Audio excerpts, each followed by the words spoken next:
Hi Divas, and today we are eating like 10 different types of pickles while we discuss the 2024 Eurovision scandal. I know you're thinking, Sam, what do the two have to do with each other? Nothing. Absolutely nothing. I just got sad.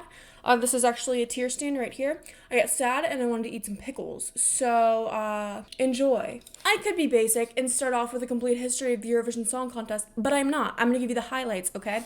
It was formed after World War II to unite Europe. Don't judge me on the way I hold my chopsticks. I don't want to hear it. It's been a bad day. So they go, okay, well, we're going to have all of Europe join together and they're going to be different broadcasters, okay? Like, for example, Avotros is the broadcaster for the Netherlands. The big mommy broadcaster who hosts Eurovision is the EBU, the European Broadcasting Union, okay? And Mommy EBU, she's the one who makes the rules. I love Grillos. I love it.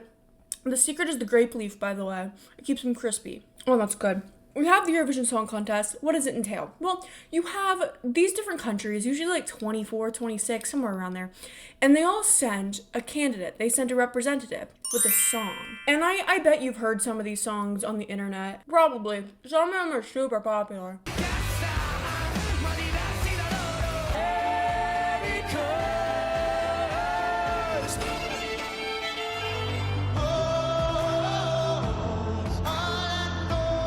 But every year, a candidate goes, and they're either sent by their country after, like, a competition, like Melodifestivalen in Sweden, or they just choose a representative and pick them and send them, and the public doesn't really get a say.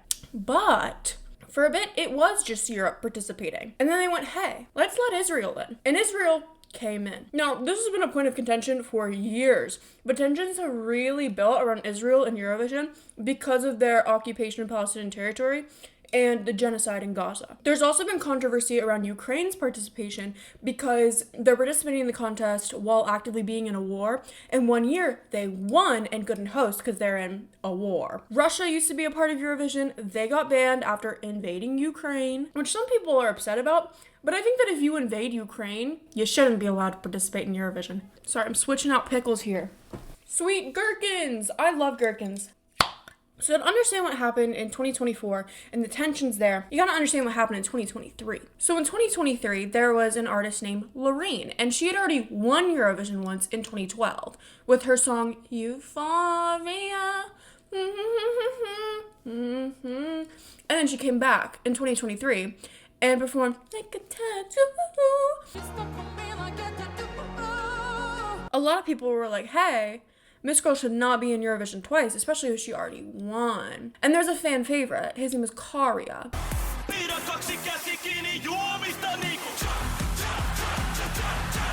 And Karia, phenomenal performance. You've probably seen it, even if you haven't watched Eurovision. And even though Karia overwhelmingly won the televote, which, by the way, if you don't know, part of your score is calculated by a jury, and part of it is by a televote, where people pay money to vote for you. And Karia got a wild amount of televotes, okay? He won the televote, but Loreen, she really struck gold with the jury, and she won Eurovision. She won Eurovision for a second time. Controversial. And so, oh my god, I love gherkins. And so, because she's from Sweden and she won, Sweden got to host the next Eurovision. So, that brings us to 2024 Eurovision, which was hosted in Malmo, Sweden. Okay? Now, a couple months before Eurovision begins, and Eurovision is in May, okay? There are 2 semifinals and a final. The artists, they get to showcase their songs. They come out with a unique song for Eurovision. Sorry, I got a piece of pickle stuck in my wisdom tooth socket. Let me wash this down with some Sprite cranberry. Got it. We're gonna switch off the pickles again. Trying a new pickle. This is Holman's Original Garlic Spear Pickles. I've never had these before. So, 2024 is upon us. The artists submit their songs in advance, and they make their entirely new song. There's a few months where the public gets to really get a feel for the songs, listen to the songs, and one of the songs goes viral on the internet, okay? It is by an artist who is Dutch, from the Netherlands, named Joost Klein, and it's a song called EUROPAPA. Welkom in Europa, blijf hier tot ik dood ga. EUROPAPA, EUROPAPA. Welkom in Europa, blijf hier tot ik dood ga. EUROPAPA, EUROPAPA. I know, right? The brine is really disappointing. I've I have low expectations for this. EUROPAPA becomes super popular, okay? It is trending, and Joost Klein becomes super popular. He develops a fandom. And so naturally, people are now following him to see how he does in Eurovision. So, semifinal one happens. There was a huge issue in the 2024 Eurovision Song Contest with Israel.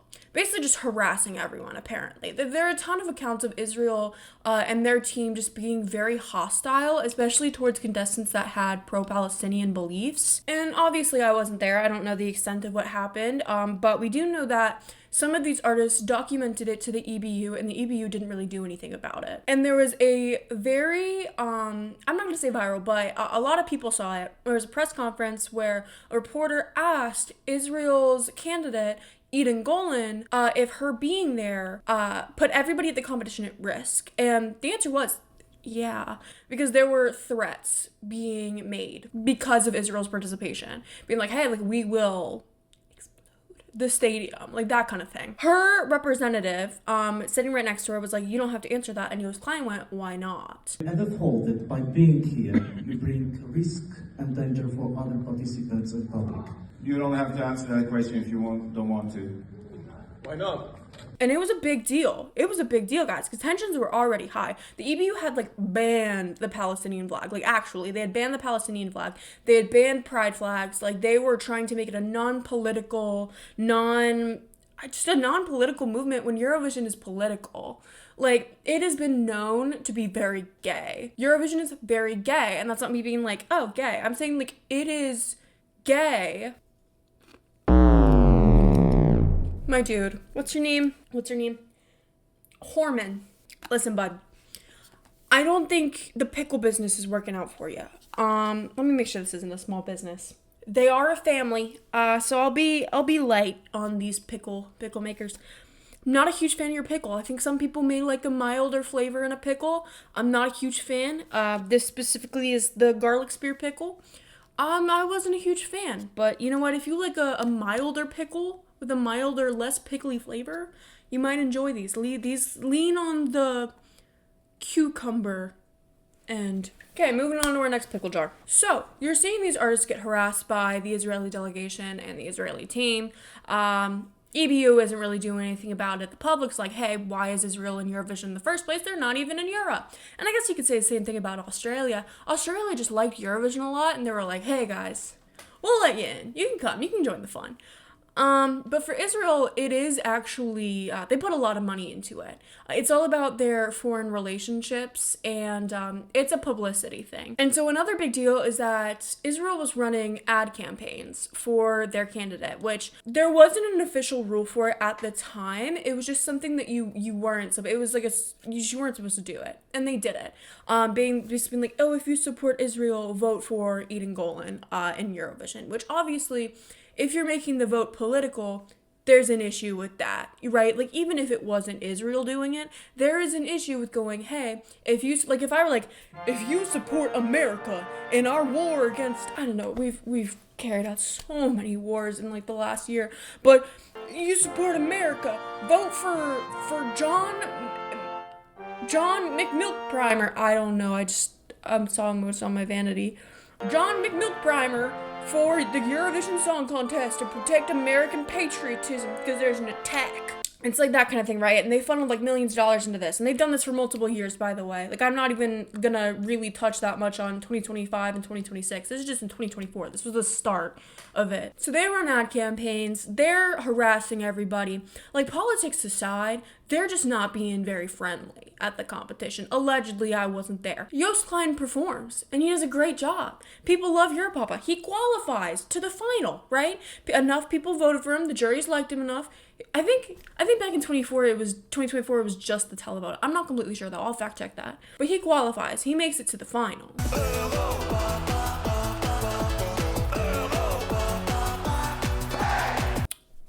But there are rehearsals before the final, right? And these rehearsals are to just prepare you as the candidate and make sure that everything's running smoothly, to make sure that, things are going to go as planned. There's a flag parade. He wasn't there. It was the morning of the final. So people started gossiping, right? This is the Vlasic kosher dill spears. I've never had this one either, but I do like their gherkins, so I have high hopes. A guy in the pickle aisle who worked at the Wegmans asked me, he was like, oh, a lot of people seem to like that brand, but I grew up on like the Mount Olives, I think is what the brand, I'll say it here. What's the difference? And I'm like, well, I'm a fat ass American who likes sweet things and they're just a sweeter pickle. And, you know, I feel like you come, and like, I made things weird, but you know what? You came and approached me talking about pickles, okay? If you don't want I'm fat. Oh, the plus size police are gonna come for me. I am technically mid-size since I am a size 12/14 on the top, triple D, with a size 16 on the bottom, okay? My technical term is mid-size. Technical term, before you come for me, okay? We're all in the same boat. I'm an American, and I like sweet things, okay? I like a sweeter pickle. Sue me. Let's try a little bit of the brine. The brine is almost olivey, and I would be okay with that if I wasn't eating a damn pickle, you know what I mean? So I'm skeptical, but we'll see here in a second. So Joost Klein, he isn't at dress rehearsal. He isn't at the flag parade. Big deal, okay? You don't miss the flag parade or rehearsals. People are like, what's up? What's up with Joost Klein? And the rumor mill, it starts spinning, okay? People are like, oh, he made a violent, threatening gesture to a member of the staff. There was an altercation. And it was like, whoa. This is completely out of character. This guy is like an orphan from the Netherlands, okay? I highly doubt that he like shoved someone, right? But they were like, hey, like we're gonna figure out if he's gonna be disqualified because of this. People were like, what the fuck? This is so weird. Joost Klein? The guy with the mullet and the blonde hair? Really? And so the day of the competition, he gets disqualified at the very last minute, like hours before the performance. For a threatening gesture towards a member of the, it's like a journalist, I think it was. It was someone holding a camera. And there are a lot of different accounts of how this happened and what happened and who it involved. Original reports stated that an Israeli journalist or a member of the Israeli delegation was one of the people involved, but later reports refuted that and they were like, they weren't. So I'm gonna go with the information provided by the most recent reports. I had a video about Eurovision that I took down a while back. It did pretty well, but in that I did state that it was an Israeli reporter and I didn't want to spread misinformation, so I just took it down. Joost Klein does not like talking about it. Like, he'll dodge the question. And for the record, editing Sam here, he doesn't have to answer questions about it, okay? He has the full right to dodge questions about it. He doesn't know anybody anything. Okay, we just don't know a lot about what happened, and it's probably gonna stay that way. And that's okay. We're not the ones it happened to. But he was found innocent of any wrongdoing, and that he shouldn't have been disqualified, pretty much. A Swedish court went, yeah, no, there are no grounds here. No grounds. He did not make a violent gesture. And there was one-off interview where Joost Klein was like, oh, like, someone followed me into the bathroom and tried to film me, and I pushed the camera away. And that was kind of his very short account of what happened. And the court's already said, he's not at fault here, guys. And so everybody knows now, he shouldn't have been disqualified. Eurovision fucked up really bad. I'm trying to get this pickle out. It's really not coming out. Okay. That tastes like an olive. Plastic, I'm really disappointed in you. That tastes like an olive. It really does taste like an olive. These kosher dill spears, they taste like an olive. And I don't know if I'm really looking for that. Wegmans sweet bread and butter chips. Let's open them up. Oh wow. That brine is sweet. I like that. I like that a lot. So Joost Klein is disqualified. And the Dutch media runs with it.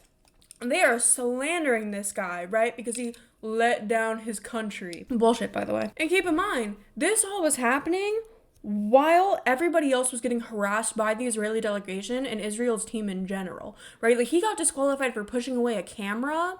And yet Israel didn't even get a slap on the wrist. Nothing happened after they had harassed everybody. That is really good. Wow, guys. Wegmans, I'm really impressed with your pickle game. Wow. Wegmans bread and butter pickle, everybody. Good flavor. Nice balance of sweetness. I like a little bit more acidity, but that's it. I think it's solid, like 8 out of 10. I think a little bit of a kick and maybe some garlic and acidity, and that's on point. We still have a couple more pickles to try, so I'll keep going. This is a beet sauerkraut, and everything. Sam, that's not a pickle. It is. Bold of you to assume that every pickle is a cucumber pickle. That's very pickle typical of you. Pickle phobic, one may say. Oh, that has a strong smell. You know, my oma, she makes really good sauerkraut, or at least I don't know if she made her sauerkraut, but the sauerkraut at my oma's house is really good. I've never had a beet sauerkraut. I've actually never had sauerkraut outside of my oma's house, or I think my parents' house as well. And she says it's fermented, so it's good for your gut. And I was on antibiotics for my wisdom teeth, so I just hit the microphone with my chopstick. So I need the probiotics. It definitely tastes like a health food. It tastes like a topping. That's not something that you would eat on its own, and I'm quickly realizing that. Before I get into our next pickle, I have to keep going. Ever since this incident, Joost Klein has been very quiet about it. He hasn't really tried to address it that much because it had seemingly, I don't know him personally, obviously, such a toll on him. Like, you can tell. It was pretty rough. But he's doing really well now. He's a coach on The Voice, the Flemish version of The Voice. He went on a world tour, which I went to. I went to a Joost Klein concert, and it was phenomenal. One of the best concerts I've ever been to in terms of, you know, concert etiquette, in terms of pricing, in terms of the way that he went about it. But at the one that I was at the Anthem in DC, they handed out water. He was very respectful, making sure that everybody was okay. He sold out the original venue and then upgraded it to a new venue, which was smart of him to do. They probably should have done that at Terminal 5. Now, this is kimchi pickles, okay? And I do like kimchi, and I do like kimchi pickles. I've never had this brand before, so I'm wondering, I don't really know how to open it. Oh, there's this thing here. Oh, that is a lot of kimchi liquid that I think I'm gonna stain my floor with, but we'll try it. These don't look too fermented. This looks like a very stiff cucumber, guys. I don't know. I usually get my cucumber kimchi at the farmer's market by this older Korean gentleman, so I might be biased. Cleveland Kitchen. We need to have a talk. I knew what I was signing up for when I saw that it was a gentrified pickle. It was a kimchi pickle that just wasn't in an unlabeled jar at a farmer's market or just in a bucket with all Korean writing. I knew when I saw the English on the label that it was going to be a little bit of a more mid pickle. But guys, come on. That was a sorry excuse for a kimchi pickle. I'm truly disappointed. I know in the other one, I gave them a little bit of leeway. Cleveland Kitchen, you get no leeway from me. That tasted like you dropped a cucumber slice into some Sprite and mixed it with a little bit of chili, okay?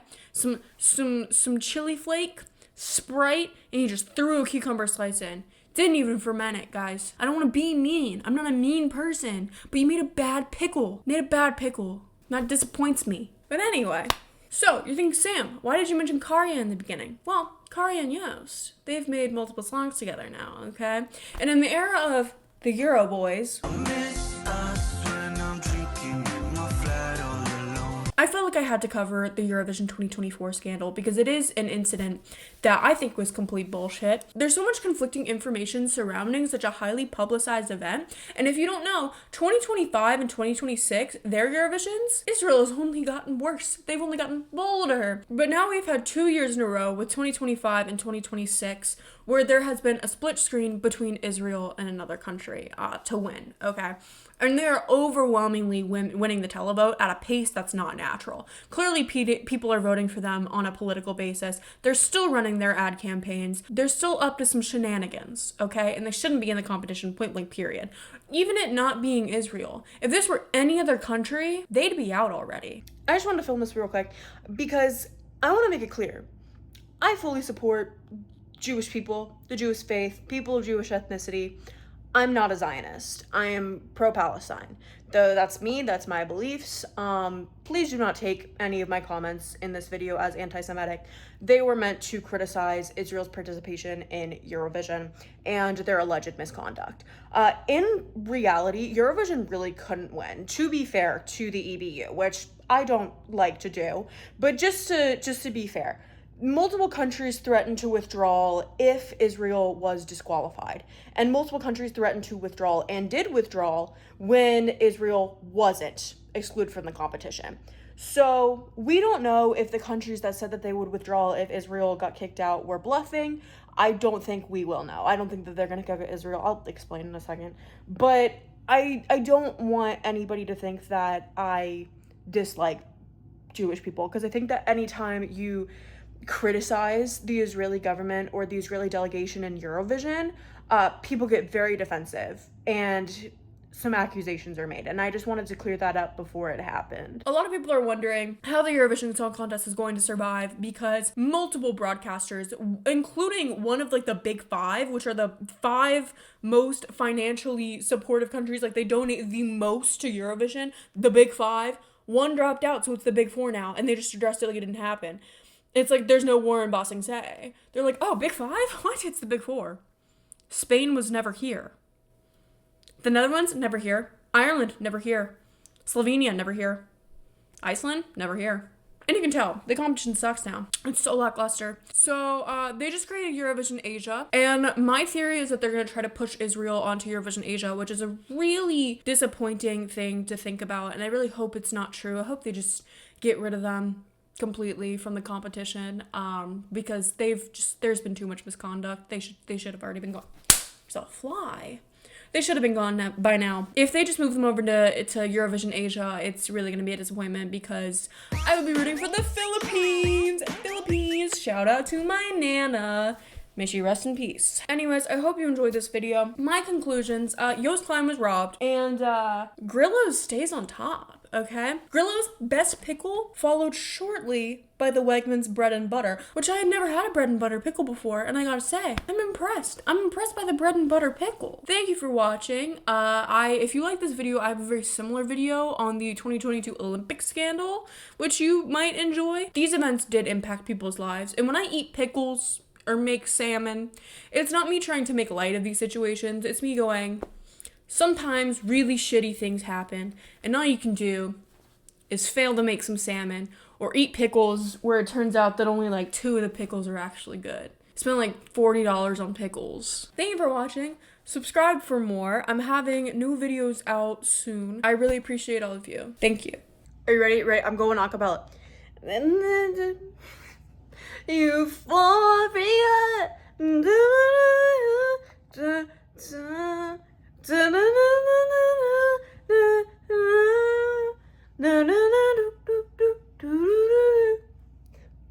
Like and subscribe.